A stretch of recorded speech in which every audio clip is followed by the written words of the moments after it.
Fala crente, seja muito bem-vindo ao nosso devocional. Segundo livro de Samuel, capítulo de número 11. Segundo Samuel, capítulo 11, versículo 1 diz assim: E sucedeu depois de o ano ter expirado, na época em que os reis saíam para a batalha, que Davi enviou Joabe, com ele os seus servos e todo Israel, e eles destruíram os filhos de Amon e sitiaram Rabá. Davi, porém, se manteve em Jerusalém.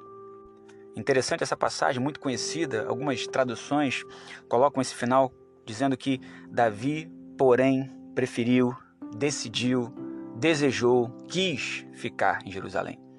É interessante porque esse versículo é uma introdução que concluirá, que culminará com o grave pecado de Davi com Betseba.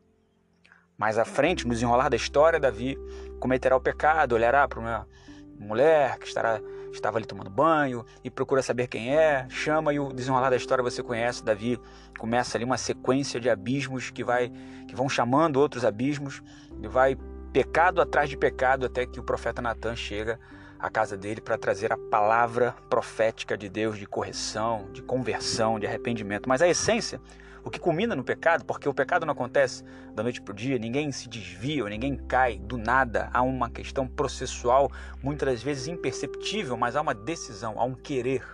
E quando você lê esse versículo primeiro do capítulo 11 de 2 Samuel, fica claro para a gente que o autor ele quer explicar que existia um tempo propício, específico, a época era direcionada para a guerra, para as batalhas.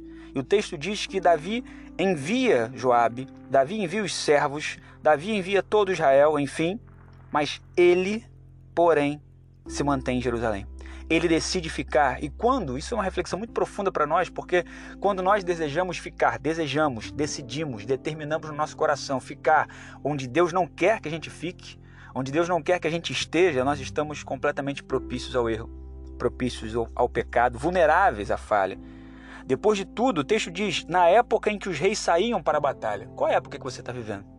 A gente precisa entender as circunstâncias, o tempo, a época, o momento do que Deus quer fazer na nossa vida.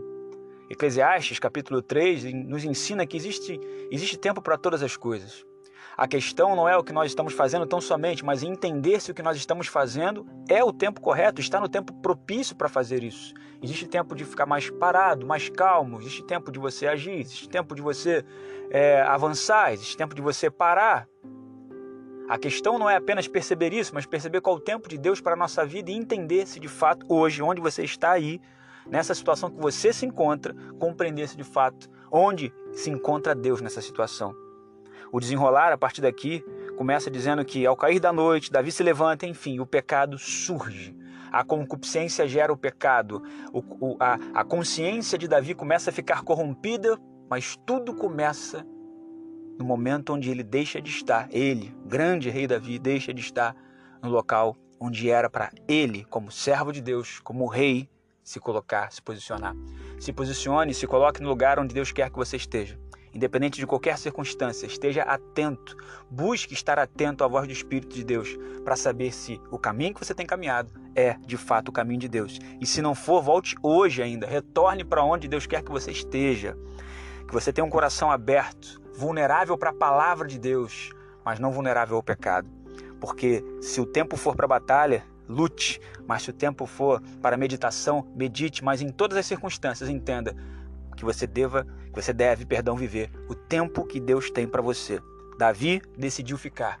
O que você decide hoje? Ficar distante da presença de Deus, vulnerável ao pecado, ou ficar em Deus, na presença dele, suscetível a todas as bênçãos que ele tem para nós. Que essa poderosa palavra nos abençoe no dia de hoje, em nome de Jesus. Amém.